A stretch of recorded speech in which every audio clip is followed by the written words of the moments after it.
Alach Tavshin Lamed Gimel, and this mimer is going to be a hemshech, really, which is very interesting. At the printing a mimer that's really part of a hemshech of Mamorim, going back to the Basilagani Mamorim of that year. But I guess the parts that are going to be important to bring from the Basilagani mimer he'll bring in, and that year was actually Peda Gimel in Basilagani. So we'll see which part of Peda Gimel this touches upon. Okay. ובני ישראל הלכו ביבשה היום, the Yidden went in the dry land within the sea. And the water was for them a wall from their right and the left. So obviously this is a lot of extra terminology, that the water was a wall from the right and the left. You could say they were surrounded by walls of water or whatever. This emphasis on right and left, the Medrash learns from these things. It's brought down the Mechilta Afayom. The sea got upset, got angry at them. There's different midrashim that talks about how the sea was saying, who are you, Moshe, and the Yidden, that I should split before you? A whole discussion. So in a similar vein, this midrash says that the sea became angry at the Jewish people. Like it says, like it says in the water for them was a wall. So the Hebrew word wall can also be read as chema. Al tikra chema ela chema. Especially if you're a Lubavitcher from Russian Gezha, you say chema. So anyway, chema means anger. So the sea was angry at them. So what next? Mikarlam Yisrael and not so who caused the Yidden to be saved from the anger of the sea. In other words, the sea could have vented its anger by drowning the Yidden, chas v'sholom. What saved them was from their right and their left. Miminam on the right means it's in the merit of the Torah that they will be receiving. That's what Yamin is going on. As we'll soon explain why the right refers to Torah, and the on the left, that's referring to davening. Again, we'll soon explain why the left has to do with davening. Another opinion is, what's the Yaminam and Smoilam that save the Yidden? So he says, on the right, that's going on the mezuzah that Yidden are going to be doing in the future. And from the left, that is tefillin v'hainum. This means during the splitting of the sea, it's emphasized the idea of avoiding the two lines of the right and the left. Torah tefillah. As it's known, Torah is the idea about drawing down from above to below. We always bring the pasuk, Vayel Hashem al Har Sinai, Hashem descended in Har Sinai and he spoke, or Hashemayim dibarti imachem, I spoke to you from the heavens, etc. So it's coming down from above to below. The idea of coming down from above to below shows on Hashem's giving nature, his level of chesed, kav yamin, the line of the right, which is chesed and kindness. Tefillah, davening is about rising up from below to above. Sulam, a ladder standing on the ground, and its top reaches the heavens, which is going on Kavas Moil, the left line. The same thing, mezuzah and tefillin. The mezuzah, you mean the mezuzah is on the right, but tefillin are yad smoil, and the tefillin are placed on the left hand. So mezuzah is placed on the right doorpost, the tefillin is placed on the left hand. So therefore it makes sense, right and left protected them, the tefillin, the mezuzah protected them from the anger of the sea. So now he's going to explain the idea of the combination that occurs and the benefit and so on when you have multiple lines and you have Yamin and the Smoil, however that is, Torah, Tefillah, Tefillin, Mezuzah. He's going to speak about it in the broader picture when you have a combination of these two different things. The idea behind this is, it was explained previously, in other words, in the Mamorim of Basilagani of that year, concerning the third chapter of the Maimer of Basilagani, the Frierdiker Rebbe, which in Tafshin Lamed Gimel, when this Maimer was said, that's the Pedic that the Rebbe was emphasizing and explaining. Shebechol davar, so the Rebbe explains over there in those memorim that in every matter, yeshnei kavim, there are two lines. Beginning from the beginning of the chain order of descent of Seder Ishtalshlus, there is two lines. The Askolos Hasavus Seder Ishtalshlus, the beginning of the coming into being of Seder Ishtalshlus, who ayidei asara amoras, top of page Vav. It's through the 10 utterances. And the first utterance is what it says: there should be light.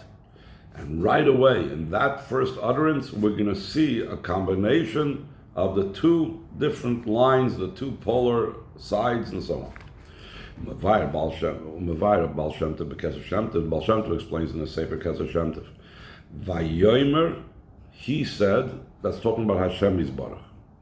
But it says, Vayomer Elokim. Mikoyach midas Elokim, shum midas hagvura metzantzim, with the power and through the power of Shem Elokim that constricts the light. Mach mazeh yihi or, and because of that, there will be a light that can now come down to the world, hamiskayim, that will last, sheyuchol ha'olam l'savlei, that the world should be able to handle it. And we're going to bring it soon from the Mizrach Magid, where we see this even more in the interesting language of the Pasuk. And the Mizrach Magid explains it in the Sefer Oira Torah. Isa b'Rayim Mehem, it's brought down in the Zohar, in the Rayim Mehem, Hi Oir Do Chesed, it says, let there be light. That's going on Chesed. Vayihi Oir Do Gvura. It says, and there was light. That's Gevura. What's it mean? It says, Vayomer Elokim Yihi Oir. Hashem said there should be light. And then what happened? Vayihi Oir, and there was light. This double time of saying Yihi Oir, Vayihi Oir, one is going on the level of Chesed, the second one is going on Gevura. How come?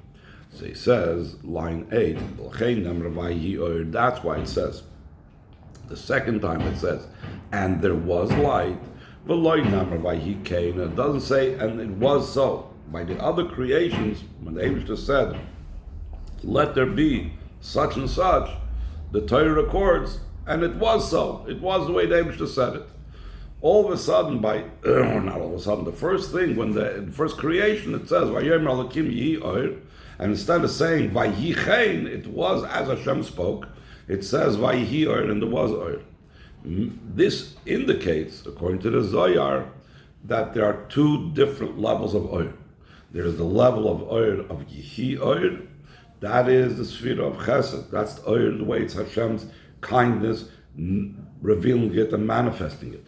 Then there's another level of Oir, Vayihi Oir, the Oir that actually came down, that actually can relate to the world and be nimshach into the world. That was a light that came about. That's the level of Gvura through Tzimtzum. So what do we see both from the teaching of the Mizrach Magid and the Baal Shem Tov? Though they derive it from different words. The Baal Shem Tov derives it says, Vayomer Elokim Yihi Oir. So the Baal Shem Tov says, Elokim, that's going on Gevura, Yihi Oir is going on Chesed. The Zohar, with the Mizrach Magid's explanation, says Yihi Oir, the first Yihi Oir is Chesed, the second Vayihi Oir is Gevura. But from both of them, the same idea comes out, that there is a commingling and a combination of both Chesed and Gevura. Line 9. 9. Nimtza comes out, yes, but there's at the beginning of the creation, the two lines of right and left. In a similar vein, these two lines come down also in the Shamas of Yin. Not just this was this way in creation, like he said before, all the way from the beginning of Seder Ishtalshlus and every single thing, the way the world was created isn't two kavim, but because of that as well, or in a similar vein as well, corresponding to this as well, we find this also in Yidden. The Torah, mitzvahs, ba'olam, that in their Torah, mitzvahs in the world, there is also the two lines of right and left, chesed and gevura. And then he says, also below the world, there's also to be found the two lines. This means, in other words, in Klippus, Tzitra Achra, like was explained previously in the Maimer of that previous Shabbos of Yud Shvat, Parshas Boy, the Basar Lagani. The Rebbe doesn't go into this here, so I'm just going to leave it at that. So now, the Rebbe is going to bring this back to what we began in our Maimer. In our Maimer, we spoke about that in Kriyas Yamsuf, what protected the Yidden. They had the right and the left. They had the combination of both lines. So he says, moving for this understood also concerning the splitting of the sea. That it was a very general matter. It's not just like some specific detail, one minor miracle that took place in the whole gamut of miracles that took place when the Yidden went out of Mitzrayim. But no, it's a major part of Yitzias Mitzrayim is this idea of Kriyas Yamsuf, and that the Yidden went through the Yamsuf and so on and so forth. And not only is it a crucial and general part of the entire Yitzias Mitzrayim, also in a practical sense, this was finally when they were completely free of any worry about the Egyptians. Up till then, they were still concerned and worried what's going to happen and so on. After that, they were completely free.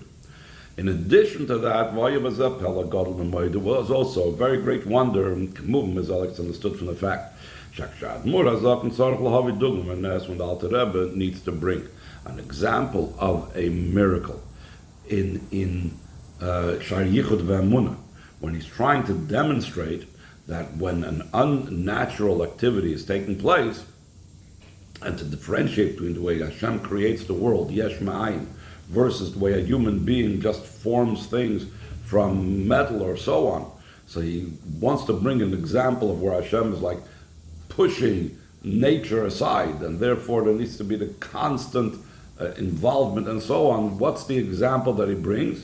So he brings an example from Kriyas Yamsuf over there in Sharich V'Emunah, which means part of the idea is that Kriyas Yamsuf is a very powerful miracle in all the annals of the miracles of Klal Yisrael.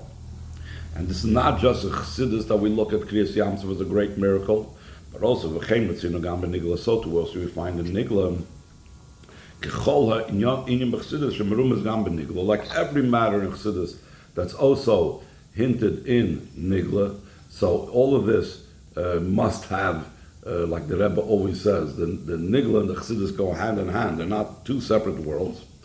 In our case, we actually see the revealed connection. Sometimes we learn a matter in Nigla and we say it must reflect in Chassidus, or the opposite way.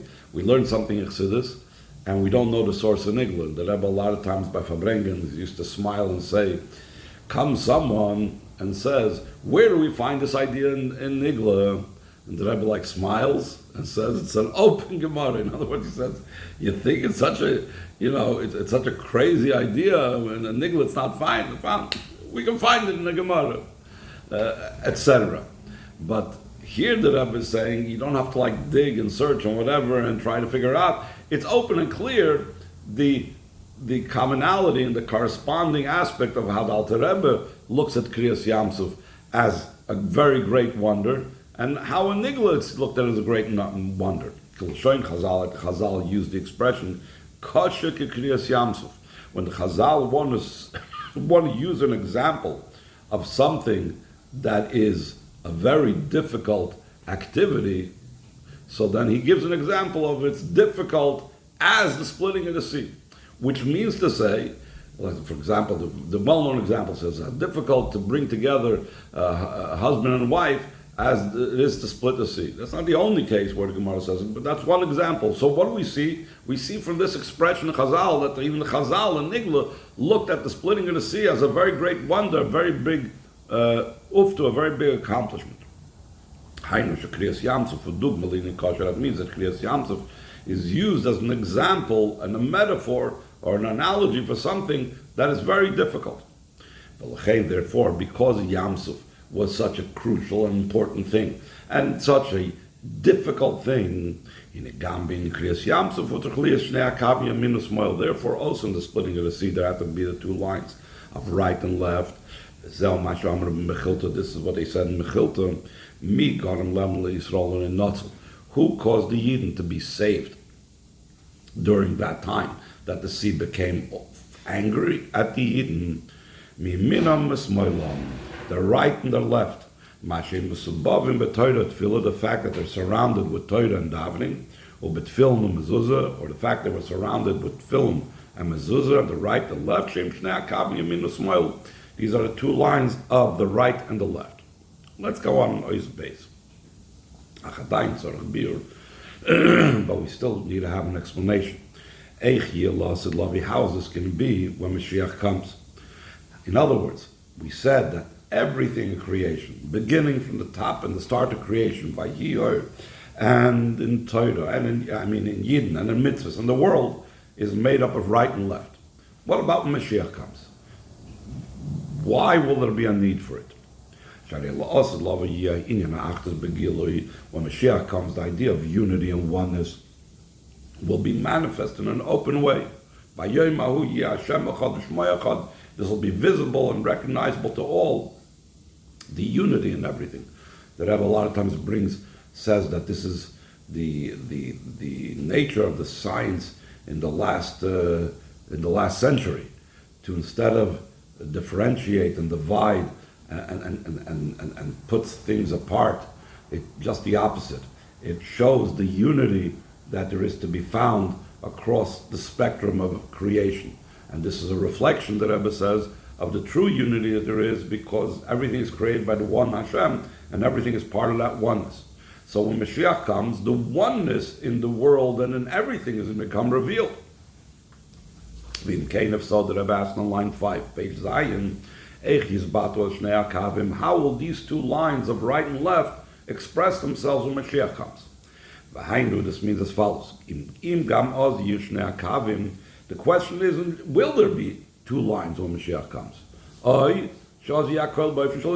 Maybe then it will be everything in the state of joining and oneness, and there won't be two lines. Another question that I've asked, we need to understand, concerning the general idea of the two lines that we said, that throughout the chain order of descent of the worlds, the entire chain order of the worlds comes down from above. Visham, and over there, it is beyond the division of both lines. When you talk about higher than Seder Ishtalshalos, it's coming from higher than Seder Ishtalshalos. So in Seder Ishtalshalos there's two lines, but higher than Seder Ishtalshalos, where it comes from, it's beyond dividing into two. Like it's brought down in Eitz Chaim. Over there it speaks a lot about Seder Ishtalshalos and the way Kabbalah lists it and so on. Initially, before there was any part of creation taking place, the pure, unadulterated light of Hashem filled all being, all existence. There was no empty space. If so, that already indicates that's beyond the division of two lines. If there would have been Hashem, and that there would be some space empty from him, or even appearing to be empty from him, which is what it is at present, not truly empty from him. So then you have two lines. You have the binary system. You have on and you have off. You have Gilui and you have Helen. You have revelation of Hashem, presence of Hashem, and lack of visible, revealed presence of Hashem. But at the beginning of creation, it wasn't that way. At the beginning of creation, there was only on. There was only revelation. There was only Hashem's presence all over. No empty space. No allowance for anything other. So in other words, it's only one line of unity. Valderech, line 15, similar to this. It's obvious that we must say that there was a state that was beyond the two lines. That from what it says at the beginning of the creation, that Elohim said there should be Oir. So the Rebbe is going to break it down very interestingly, the way we learned it before. If you remember, the Lashon of the Baal Shem Tov was, Vayomer Hashem Yisbarach, and Hashem Yisbarach said, Mikoyach midas Elohim shu midas hagvura, from the power of the Midas Alkim, that's the Mid of Gvura, Yehi Oyer, there should be Chesed. So that means that there's really three components over here. There's Vayomer, there's Alakim, and there's Yehi Oyer. So he says, the Afal Pi, he says in line 16, the Afal Pi Shebetchinas Alakim B'chinas Yehi Oyer, Hem Shnei Kavim Shchenis Kaleil, though Alakim and the level of Yehi Oyer are two lines like it's mentioned previously. The word Vayomer that is prior to this is going in Hashem, like we mentioned before from the Lashon of Baal Shem Tov. We talk about Hashem himself.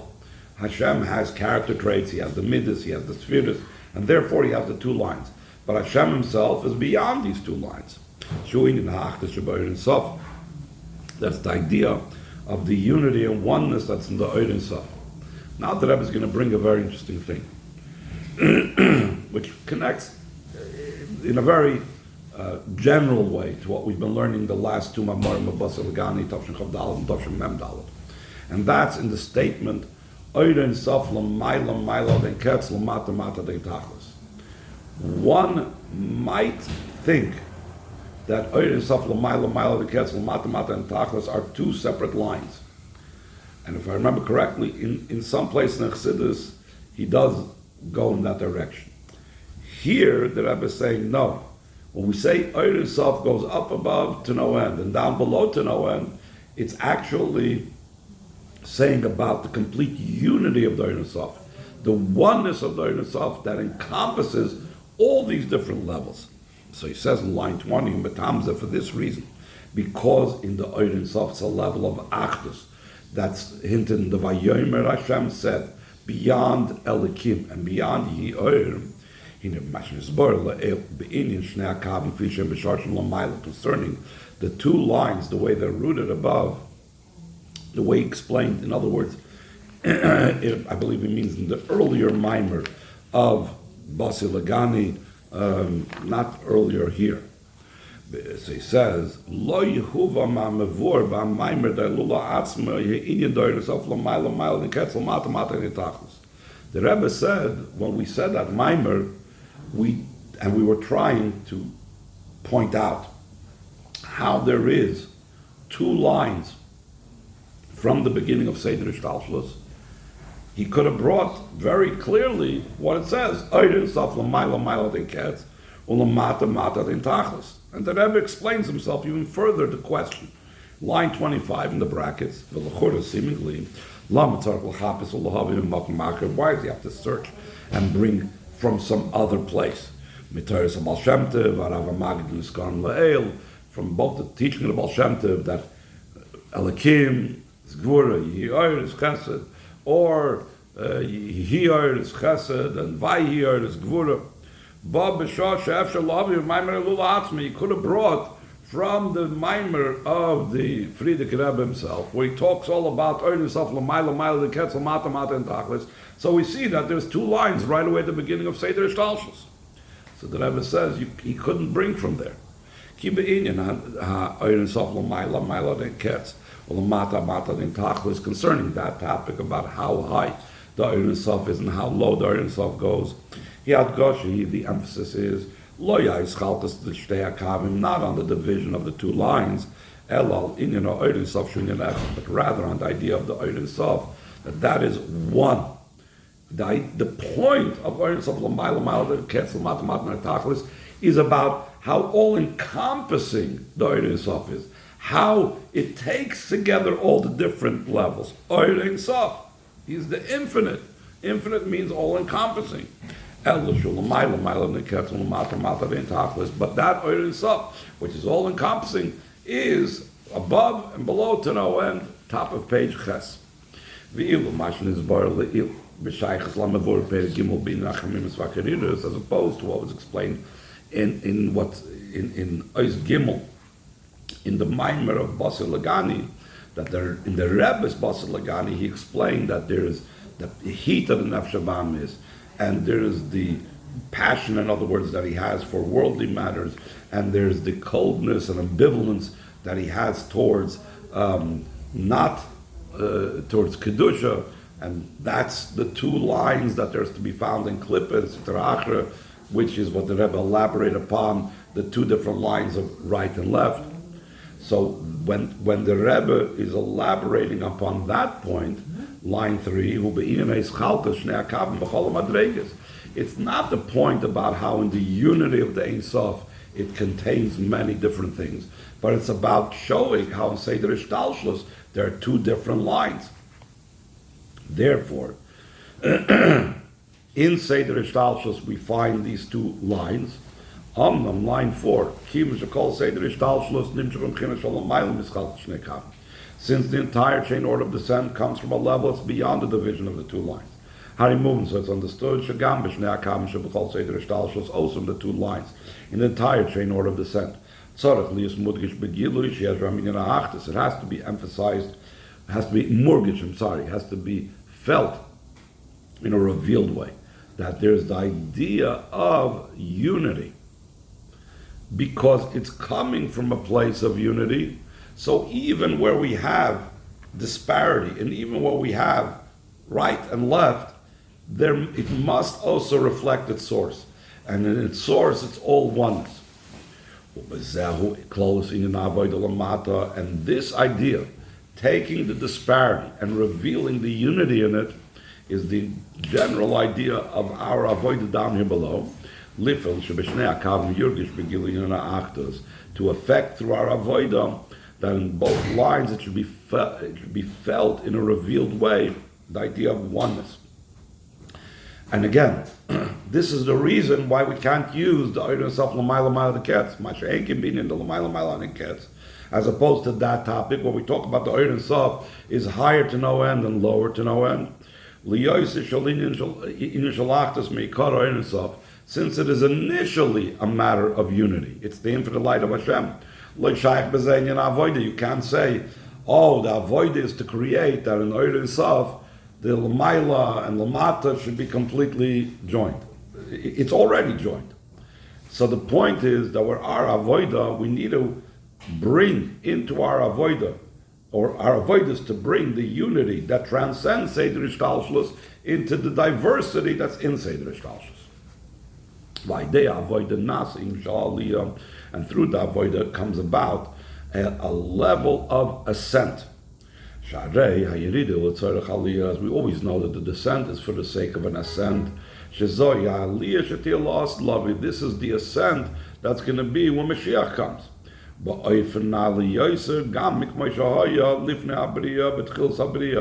That it's an ascent to be even higher than it was before the descent. At the beginning of creation, we know the world was created complete and full and perfect. And still, and all despite the fact that it was perfect, our job is to get to a higher level even than that. That's why the descent was to come to a higher level of ascent. When Mashiach comes, there'll be the revelation of the infinite light is higher and higher to no end, and way below to no end. That's also the connection with the Maimer of the Friedrich Rebbe, the Maimer of Basar Lagani. Or not the general idea that it's a Maimer having to do with a Hilula, with a yard site of a tzaddik. What's the whole idea of the yard side of a tzaddik? It's an idea of ascent. For this sake, we need to have the avodah in both lines, which is Teichen Perek Gimel da Maimer, which is the content of the third Ois of the Maimer, as the Rebbe spoke about. It's the idea of bringing the unity in the disparity, in the diversity. And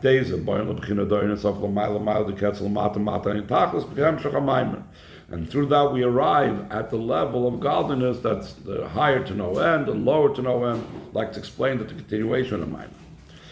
But the Rebbe asks as follows, line 25. We still need to understand concerning the coldness and heat, the ambivalence and indifference, and the passion. The coldness and ambivalence in spiritual matters, and the passion and the heat in worldly matters. Since heat and passion, heat passion and coldness and ambivalence are two opposite lines. And in both of these, spirituality is not felt. They're all negative. They're all the nefesh habahamis causes the person to be cold to spirituality and heated and passionate about physical things. So therefore, how can you bring in such a type of diversity the idea of unity? All of this strengthens even more the question about the state and situation of Mashiach's times. Then when Mashiach comes, there will be the elevation through the avodah in the two lines, page test. Will become revealed the idea that the infinite light of Hashem is higher to no end and below to no end. In what manner will be the revelation of the future of Mashiach's times? What will be primarily felt? Will it be the Eirin Sof aspect? In other words, the Achdus point, but because it's Achdus, it's also Shalamayla Mayla Chulamata Mata. It has also, it contains and joins the Lamayla and the Lamata also. In other words, it's primarily about unity, but it also has like the two things in it. Or perhaps when Mashiach comes, it will be mainly the two different lines of higher to no end and lower to no end. But despite their seeming disparity and diversity, you will feel in the diversity the unity. So in other words, what's going to be the main thing that's going to be felt when Mashiach comes? Is it the unity, but just how the unity impacts everywhere? Or is it going to be the diversity and how it is affected by the unity and oneness?